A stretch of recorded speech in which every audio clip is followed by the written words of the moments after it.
¿Se ve la presentación? Sí, doctor. Ok, gracias. Sigan ingresando sus compañeros.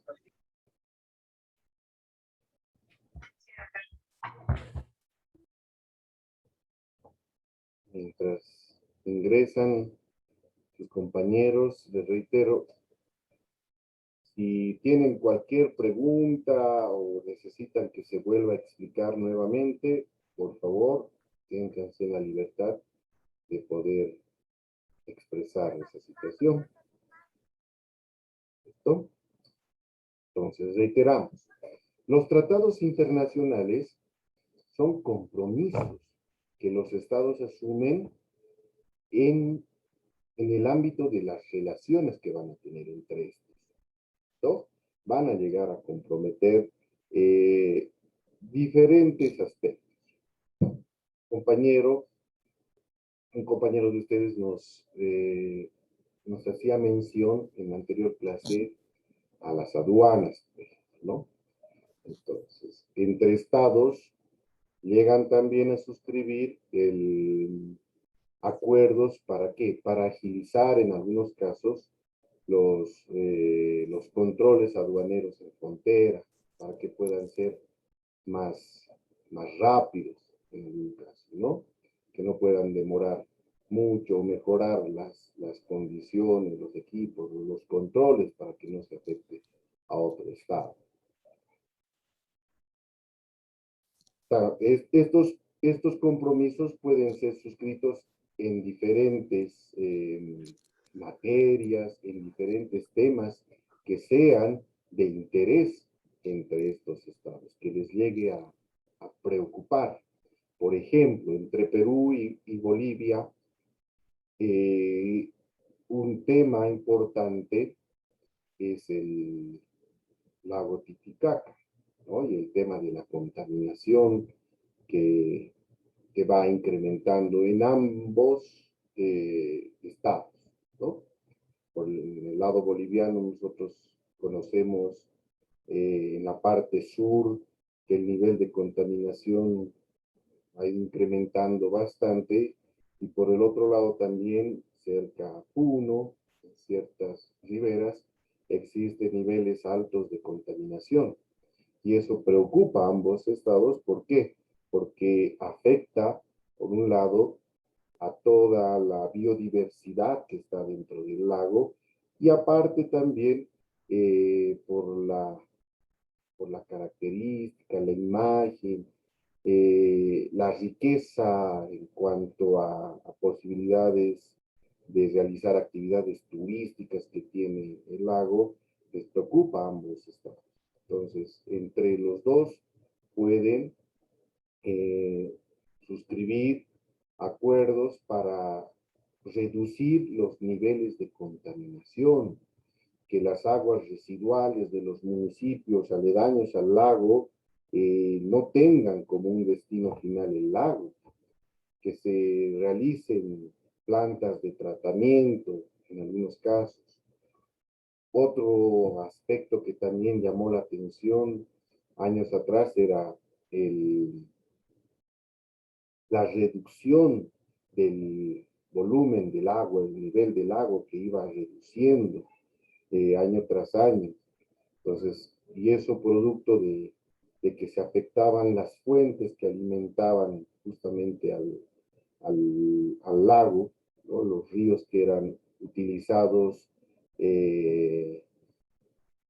sin control, afectando el normal abastecimiento de agua hacia el lago. Entonces se comprometen los estados en reducir esos efectos en cuanto al uso indiscriminado, sin control del agua que alimenta al lago Titicaca, por ponerles un ejemplo, ¿no? Entonces, son acuerdos que entre estados pueden arribar, y para que no se quede en esa voluntad que les decía, en la verbalidad, mejor dicho, se plasman en un documento. Se tiene que suscribir. Este documento es firmado por ambas autoridades, y una vez que se cumplan todos los protocolos que vamos a ver en un tema especial, se van a constituir en tratados internacionales. ¿Listo?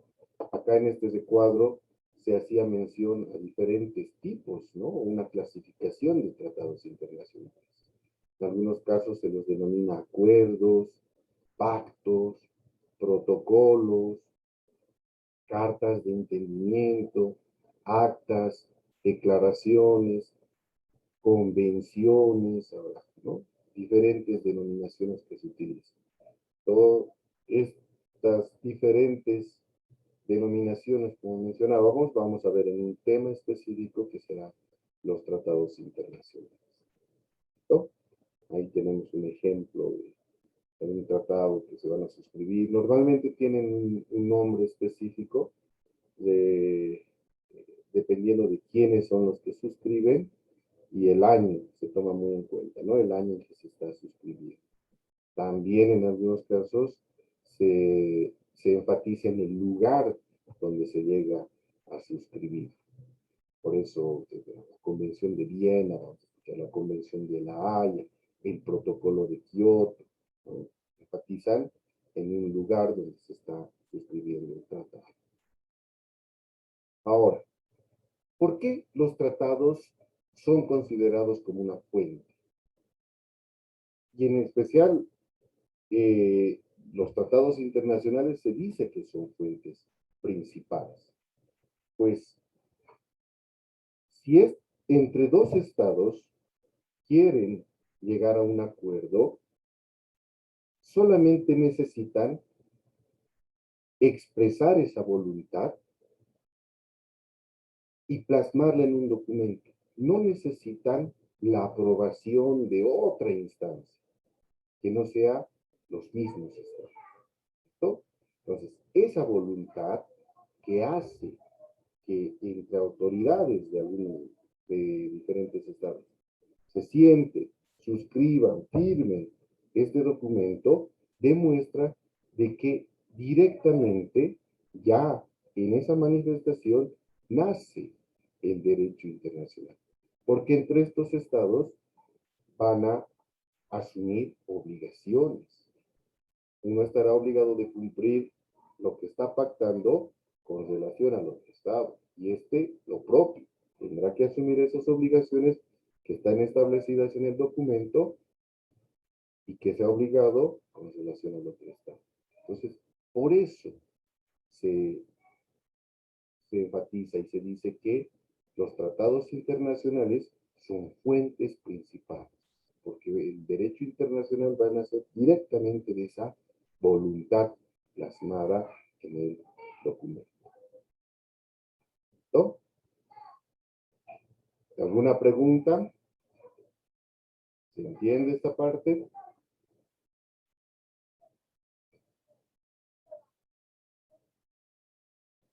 Sí, doctor, se entiende. ¿Estamos bien? Sí, doctor. Muy bien. Veamos. Ahora, estos tratados internacionales se van a dividir en dos tipos.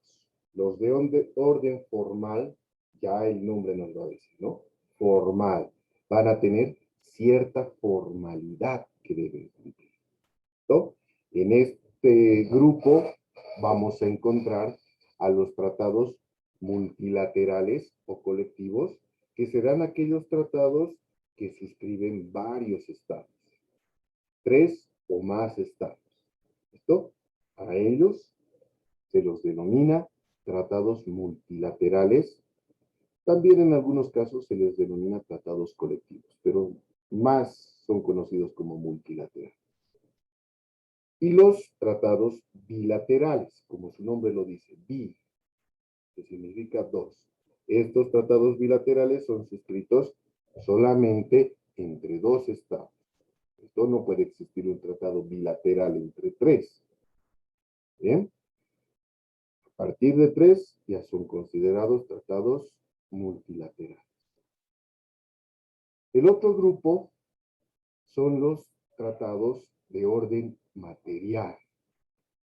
Y bajo esta óptica vamos a identificar, se pueden tratar de estudiar a los estados que tienen o son considerados como contratos. ¿Listo? Esos acuerdos que suscriben entre estados tienen una característica de ser un acuerdo contractual entre estados.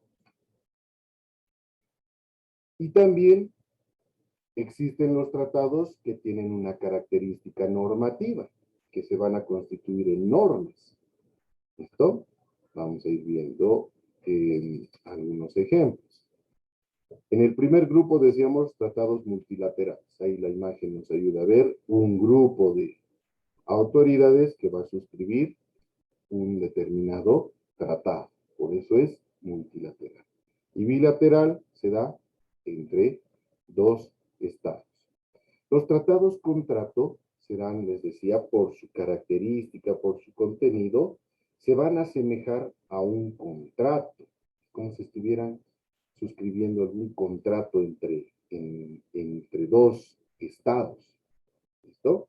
Las cláusulas que llegue a contener. Y existen también tratados que tienen una característica más normativa.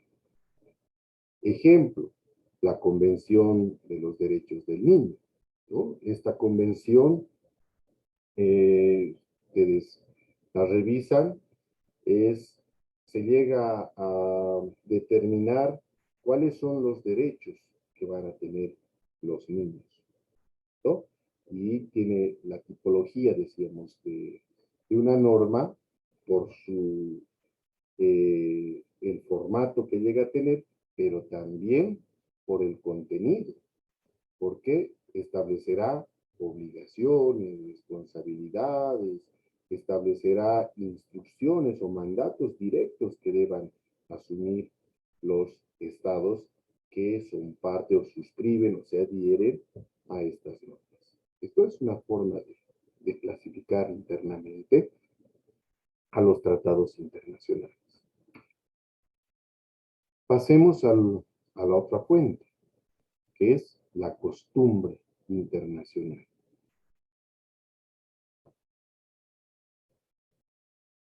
¿Me ayudan dándole lectura al recuadro, por favor?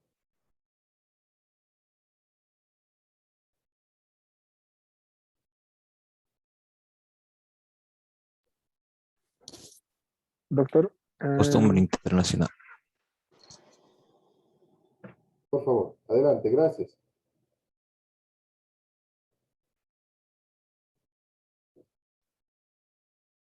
Bueno, doctor. Indica conjunto de normas consuetudinarias que han adquirido fuerza legal debido a la aplicación extensiva y constante por parte de los estados en sus relaciones internacionales y que por lo tanto son reconocidas por la comunidad internacional como verdaderas en su ordenamiento jurídico. Muy bien. Nos dice, muchas gracias, que es un conjunto de normas consuetudinarias, ¿no?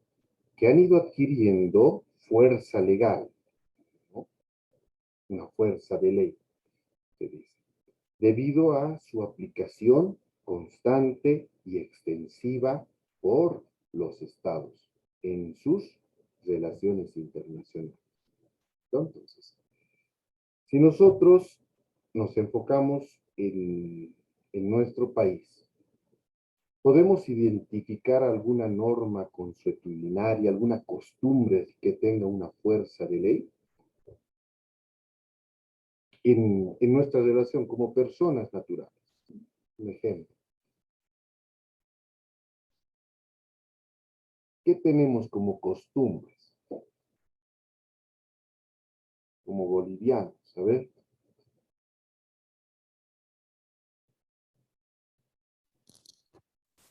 Nuestra identidad cultural, doctor. ¿Cómo sería esta identidad cultural relacionada a la costumbre? A ver. Por ejemplo, la práctica en el caso de las danzas, por ejemplo. Ya, las danzas es una expresión cultural, vamos a decir, que es obligatoria, lo hacemos así, como una obligación. Como una obligación, no, pero sí como una práctica. Por ejemplo, vemos que esas mismas son replicadas en otros países, ¿no? Y son de mucha cobertura en el caso de los Estados Unidos, la Argentina. Ya, está bien. Desde esa óptica, vamos a decir, se ve a la expresión cultural que nosotros tenemos como algo que llama mucho la atención, ¿no? Por la riqueza en la expresión, en todo lo que tiene, algunos nos envidian, algunos nos copian, para otros es muy llamativo el mostrar toda nuestra danza. Está bien, ahí. Vamos a Doctor, decir, es una costumbre, pero algunas costumbres llegan a adquirir una cierta obligación. Es algo que sí necesariamente se tiene que cumplir. En algunos pueblos, por doctor, ejemplo, se establece como ciertos requisitos que tienen que realizar o tienen que cumplir sus habitantes para que sean reconocidos. Ver, identificaremos. Doctor, Adelante, doctor, Marco. perdón, a ver, dentro de lo dentro, que es las costumbres que se han convertido en norma o ley, yo creo que podemos citar al respeto a la vida, ¿no? Ya, Desde que el hombre se ha civilizado, prácticamente ha habido un respeto a la vida y eso no estaba normado y se ha ido practicando por muchos años y se ha convertido pues en una ley principal, ¿verdad? bien, excelente. Des- Después también podemos ver la parte de lo que es la obligación de los padres que tienen sobre la educación y la salud hacia los hijos o a los niños. Ujú. Costumbres también que se han ido convirtiendo en ley. Ya, muy bien. Deberes, ¿no? En algunos casos, en algunos, como una obligación de los papás de atender, ¿no? Tiene ese deber con relación a sus hijos, atender. Ya, está bien, Marco, estamos en esa idea. Vivian, ¿querías decir, por favor?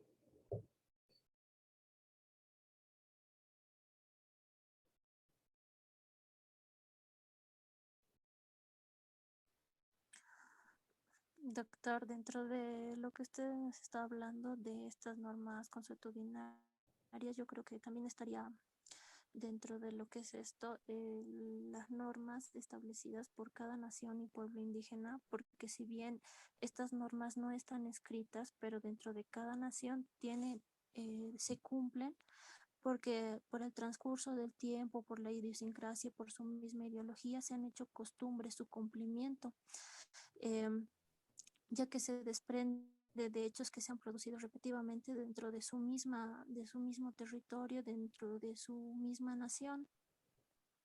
Ok, muy bien. Dentro de esas costumbres que tú mencionas, justamente podemos tal vez identificar en tu mirada lo que tú nos decías en las naciones y pueblos indígenas. Marco Antonio nos hablaba tal vez más en la idea de esa relación entre papás e hijos ya a nivel general. Está muy bien. En la idea que tú mencionabas, Vivian, ¿qué costumbre podemos identificar en alguna nación, en algún pueblo indígena?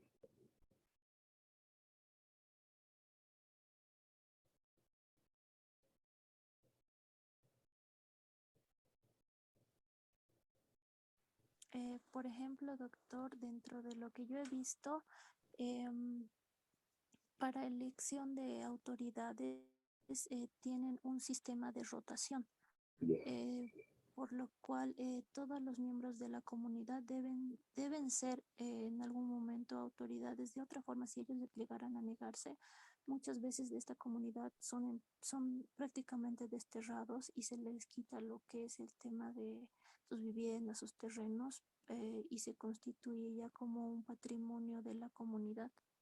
Ya, muy bien, excelente. Justamente se da esa situación, ¿no? En varios pueblos indígenas, originarios o campesinos como tal, el tema de la rotación. Este año te toca o le toca a tal familia. Entonces, esa familia no puede negarse. Y eso no está escrito en alguna norma de hace 100 años atrás.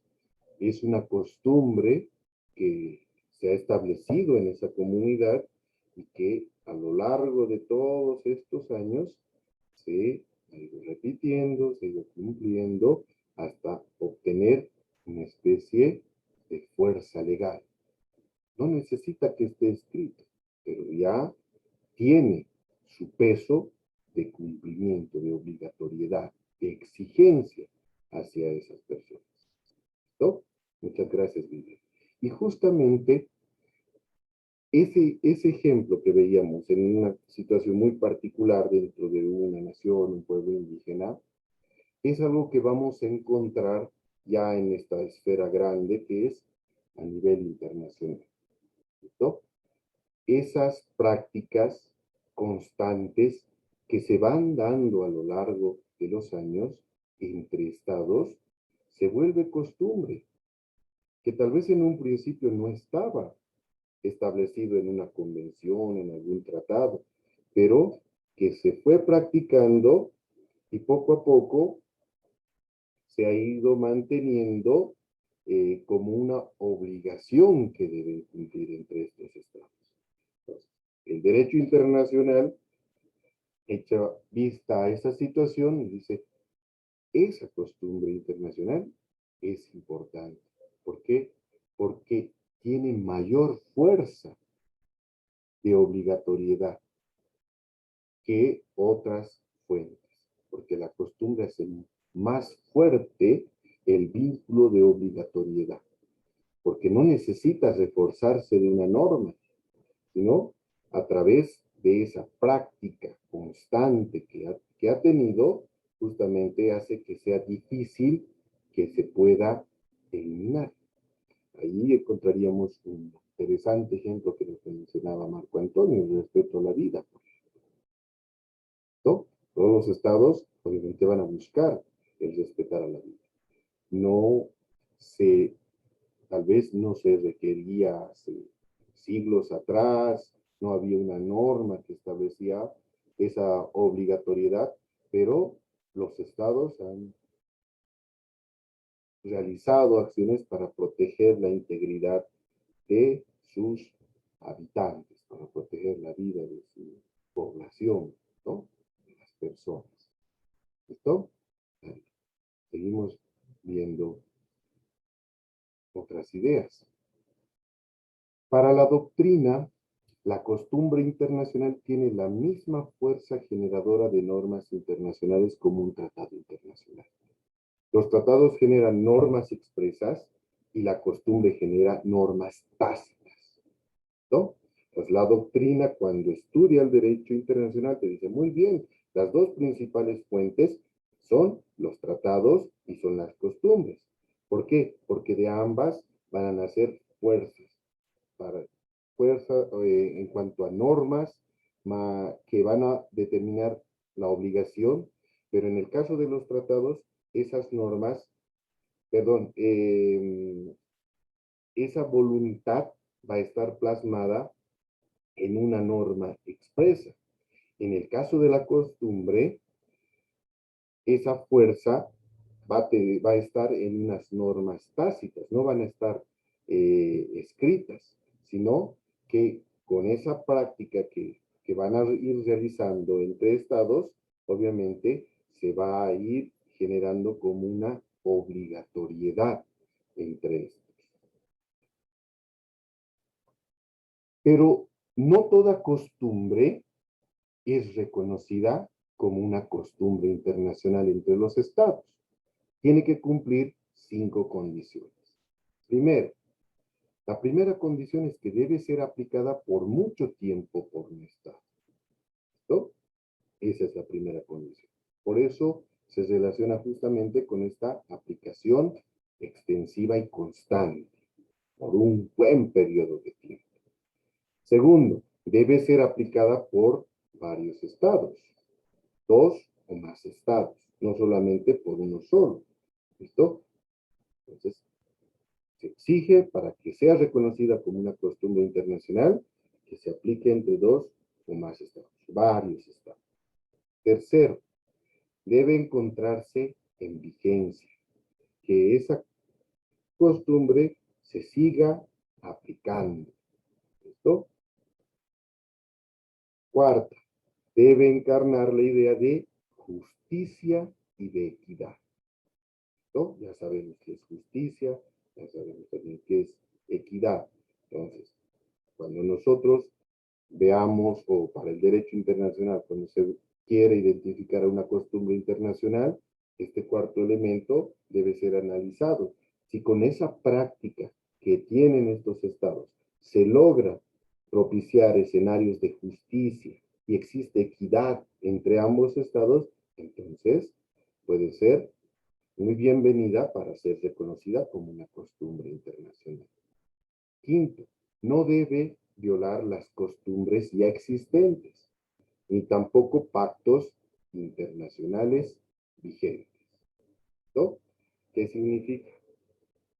Que si bien tal vez se puede pedir que se reconozca cierta práctica que van a tener algunos estados, que se la reconozca como costumbre internacional, se analizará también si esa costumbre que están pidiendo ser reconocida no afecta a otras prácticas ya reconocidas como costumbre internacional, ¿no?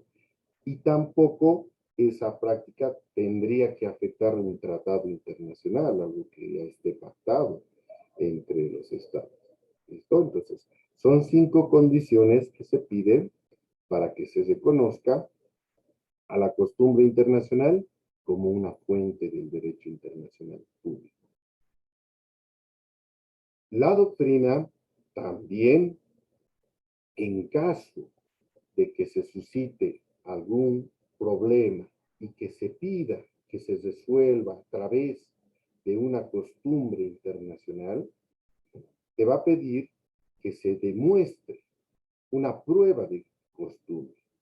Cuando un Estado, les decía, ante un problema internacional, pida que se pueda resolver a través de una costumbre, de una práctica que han ido teniendo los Estados a lo largo de la historia, tiene que demostrar que esa práctica aún sigue vigente entre estos Estados y que vincula a ambos.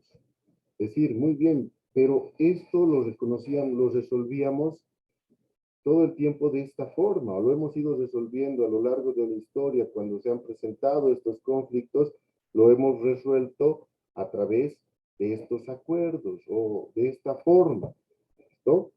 Entonces, es algo que también un Estado tendrá que demostrar en su momento cuando se quiera, en este caso, pedir que se resuelva alguna situación a través de la costumbre internacional.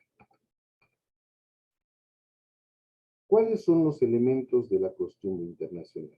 Vamos a ver también cuáles son los tipos de costumbre y finalmente algunas codificaciones o situaciones de la costumbre que se han ido codificando a través de alguna normativa.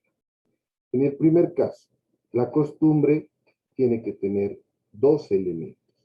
Un elemento objetivo, algo que se pueda ver como tal, y un elemento subjetivo.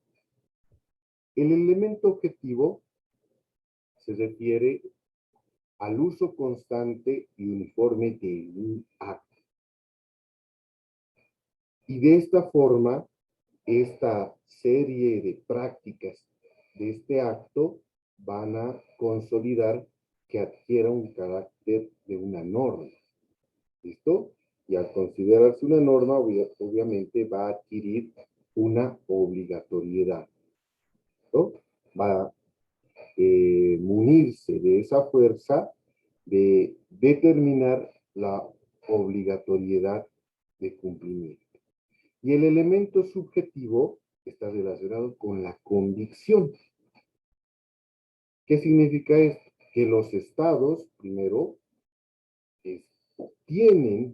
están convencidos de que estas conductas pueden ayudar a resolver un determinado problema, una determinada situación. ¿Listo? Entonces, el elemento subjetivo está relacionado con la convicción, es decir, mira, si no hemos podido prosperar o si tenemos este problema, a través de la costumbre, a través de nuestras prácticas ancestrales, qué sé yo, lo resolveremos de esa vía y vamos a tratar de encontrar, como ha ocurrido a lo largo de la historia, una solución. ¿Listo? Existe el convencimiento. ¿Listo? Entonces, son los dos elementos que se identifican también en la costumbre internacional.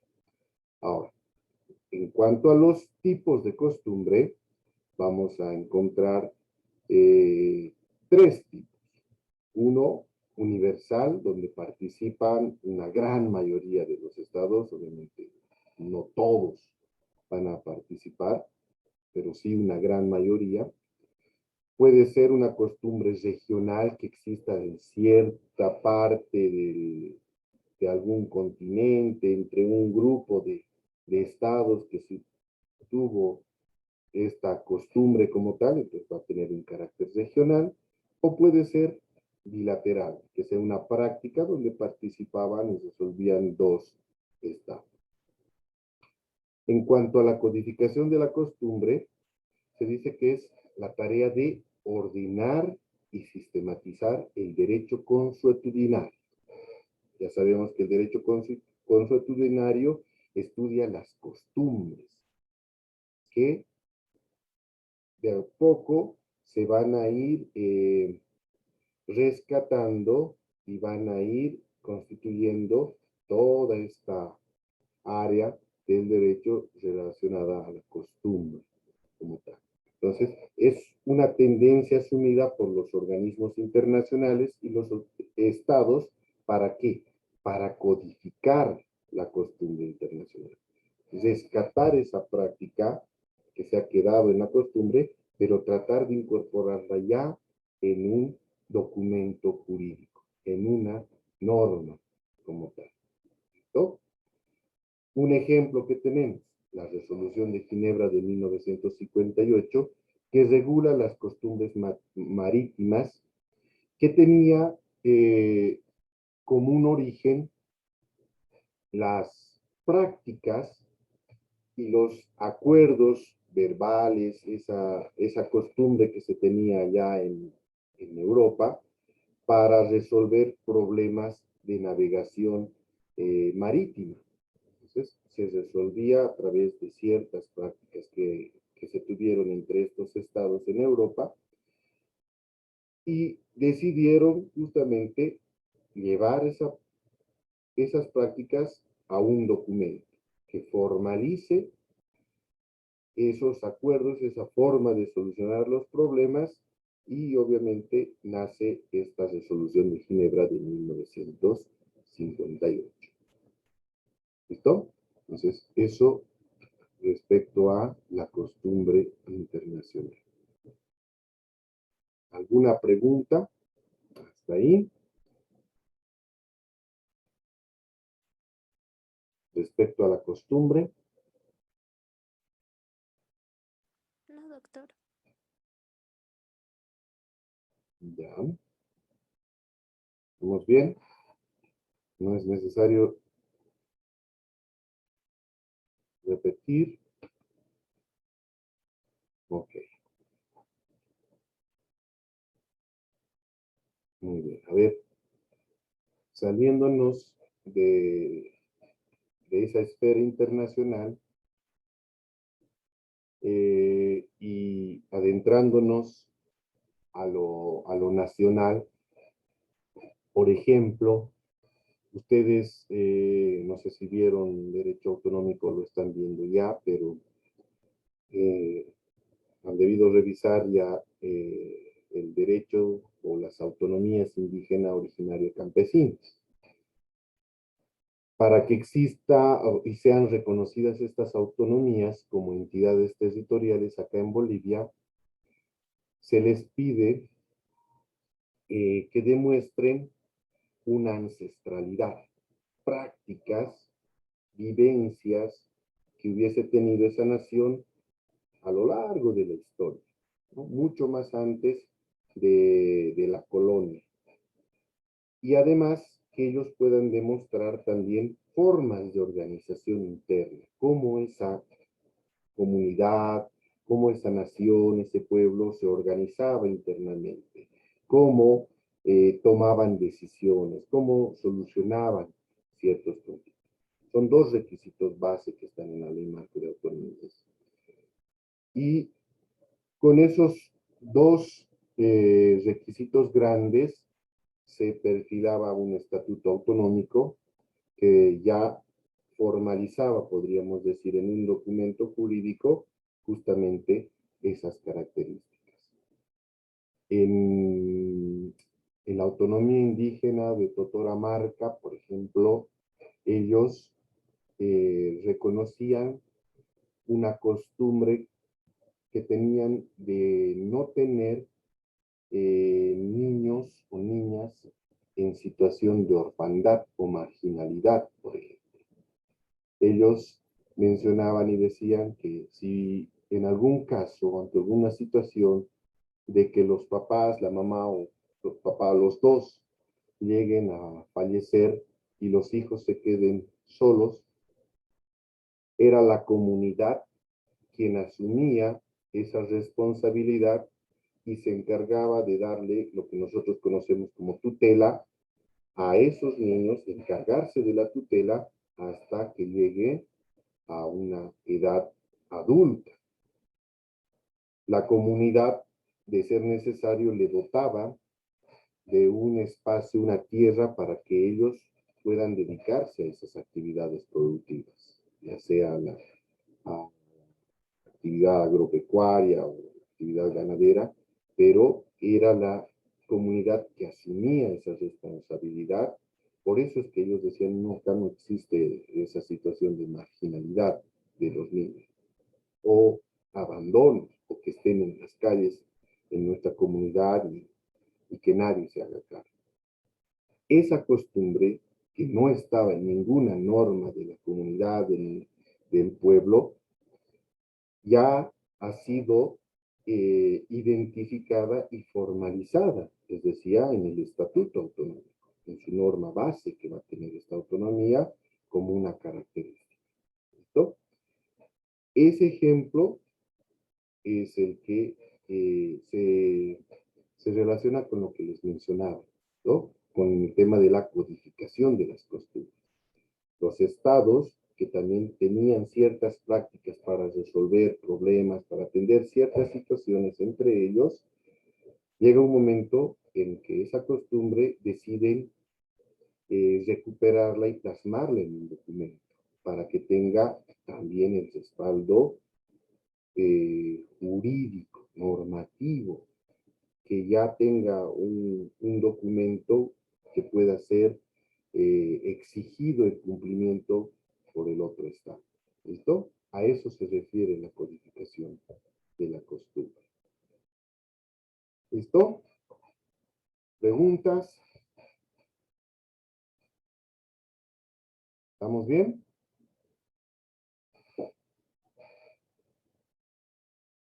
Ya me han abandonado. ¿Sí? Ok, Sí, sí, doctor. estamos bien. Listo. Ok, ya se está cumpliendo nuestro segundo tiempo. Ya estamos también en hora. Vamos a quedar acá con el avance. La siguiente clase continuamos con las otras fuentes del derecho internacional público. ¿Listo? La presentación está en la plataforma. De todos modos, les voy a pasar a través del grupo de WhatsApp. ¿Listo? Estaríamos cerrando nuestra clase de hoy, entonces. ¿Ok? Gracias, doctor. Buenas noches. Gracias. Gracias, doctor.